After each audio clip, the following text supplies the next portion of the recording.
Hi, this is Isaac Kotek, aka Subaqueous. In this video, I'm going to be reviewing the iCreativ from iCON. iCON sent me this controller a few days ago, and I've been diving into all of its possibilities. In the rest of this video, I'll start by going over the build quality and manufacturing of the iCreativ.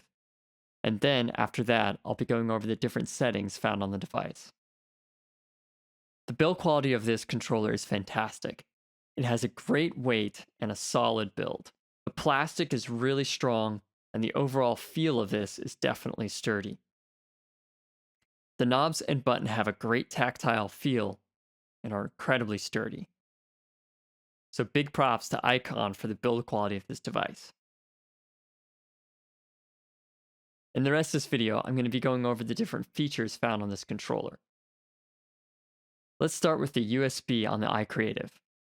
It's a standard USB for your computer, but one of the really nice features is that you can daisy chain it to another device through this extra USB. This is super valuable on my setup because I only have 3 USBs on my laptop. After that, we have a few global knobs and a fader, which can be used for different effects. The knobs, you can see when I move them, you can see the total parameter right here through the LEDs. That's a really nice way of knowing exactly where it's at. And you have 4 of those, and then right next to it you have this fader, which is a really nice master fader that can be used for either master volume or like an A-B type of setup for DJing. It's got a really nice response to it. Above this we have the air effect. The air effect is a really cool device.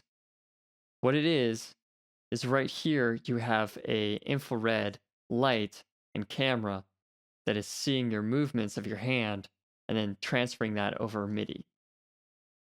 Great thing about this is not only do you have one that you can create an effect, but you have multiple. You can do up to 10 different effects with this. So you can create like a low pass filter, a high pass filter, or so on. Next, we're going to move on to the touchscreen. This touchscreen uses LED lights to create dynamic surface of effects and controls. The screen is not multi-touch or velocity sensitive, but it'll work great for this MIDI controller's purpose. The different types of controls that can be found with the touchscreen: the piano, which is used to send MIDI notes, the pad, which is like a drum pad.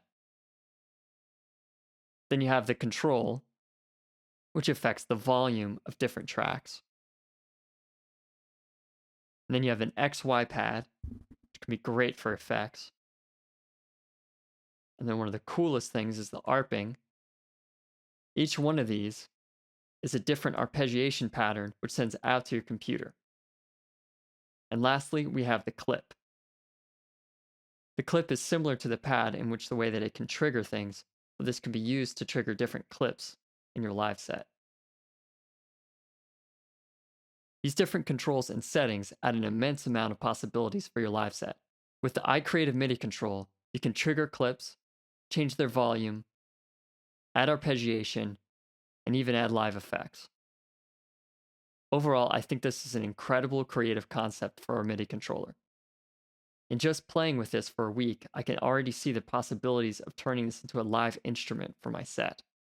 In the next video, I'll be going more in depth in the different controls found within the touchpad and how you can use it with Ableton Live, as well as get a free live set example.